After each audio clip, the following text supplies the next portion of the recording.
আপনি কোরআনময় করে তুলুন, কোরআনময় করে তুলুন 2025-এর রমাদান। এই হচ্ছে আজকের প্রোগ্রামের স্লোগান। জোরে বলেন ঠিক কিনা?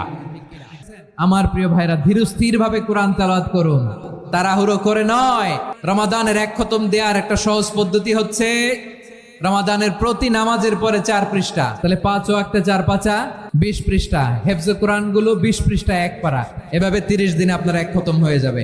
আমরা যেন তার তিলের সাথে বিশুদ্ধভাবে কোরআন তেলাওয়াত করতে পারি, আল্লাহ তৌফিক দান করুক। পড়ে না আমিন। 2 নম্বর করণীয়, ধীরস্থির ভাবে তারাবির সালাত গুলো যেন আমরা আদায় করি।